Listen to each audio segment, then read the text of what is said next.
Ravi Prakash Siliconandhra hospital Kuchipudi super speciality వైద్య సేవలు పూర్తిగా ఉచితం.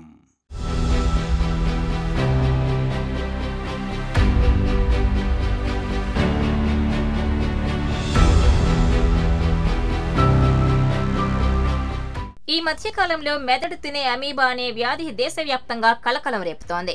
మొన్న మధ్య 5 ఏళ్ల బాలిక ఇదే వ్యాధితో మరణించింది. తాజాగా అమీబా వ్యాధితో మరణించిన మరో కేసు వెలుగులోకొచ్చింది. అయితే ఈ వ్యాధి ఎలా సోకుతుంది, ఎవరికి సోకుతుంది, ఇది రావడానికి కారణాలేంటి అనే విషయాలు ఇప్పుడు తెలుసుకుందాం.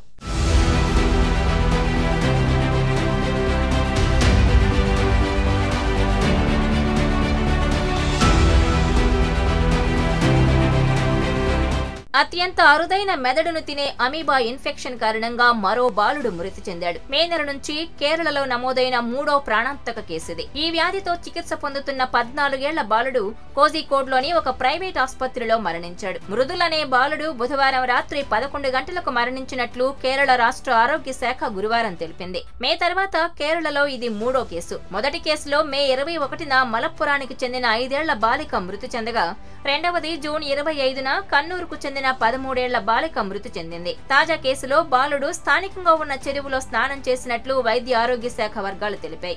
నీటిలో నివసించే అమీబా స్నానం చేసే సమయంలో లేదా ఆ నీటితో ప్రత్యక్షంగా కాంటాక్ట్ అయినప్పుడు ఈ అమీబా ముక్కు ద్వారా మెదడుకు చేరే అవకాశం ఉంటుంది. డాక్టర్లు దీన్ని అత్యంత ప్రాణాంతకమైన వ్యాధిగా, ఈ వ్యాధికి అసలు ట్రీట్మెంట్ లేదని తెలిపారు. దీనికి గురైన వారు మరణించే అవకాశం చాలా ఎక్కువ. International Lab Facility. Student-led startups. Great academic exposure. KL, deemed to be university.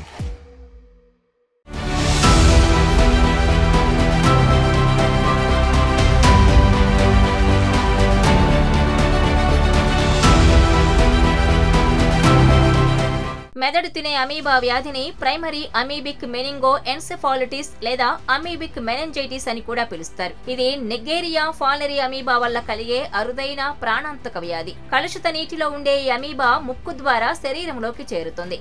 ఆ తర్వాత మెదడులో నివాసం ఏర్పాటు చేసుకుంటుంది. మెదడును క్రమక్రమంగా తినడం ప్రారంభిస్తుంది.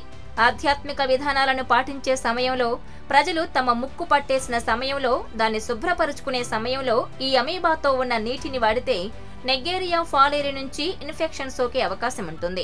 చాలా అరుదుగా వాటర్ పార్కులు, స్విమ్మింగ్ పూల్స్ వంటి వాటి నుంచి ఈ అమీబా సోకే అవకాశం ఉంది. ఆ నీటిలో తగినంత క్లోరైన్ లేకపోవడం వల్ల ఇలా జరగవచ్చు. ఈ ఇన్ఫెక్షన్ వల్ల వాసన కోల్పోవడం, తలనొప్పి, మెడనొప్పి, కాంతిని చూడలేకపోవడం, వికారం, వాంతులు, దిక్కుతోచని స్థితి, మూర్ఛలు వంటి లక్షణాలు ప్రారంభమైన తర్వాత ఆ వ్యాధి వేగంగా వ్యాపించి 5 రోజుల్లోనే మనిషి ప్రాణం తీస్తుంది.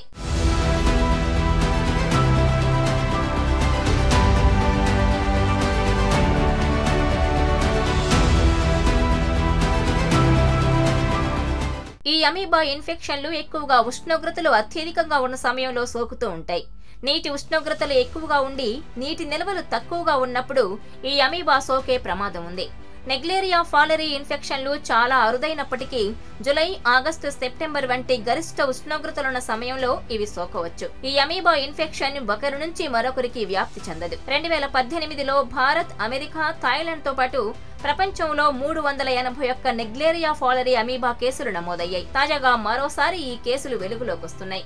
మరిన్ని వీడియోస్ కోసం ఛానల్ ని సబ్స్క్రైబ్ చేయండి. లేటెస్ట్ అప్డేట్స్ కోసం వాట్సాప్ ఛానల్ ని ఫాలో చేయండి. అండ్ లింక్ డిస్క్రిప్షన్ లో ఉంది.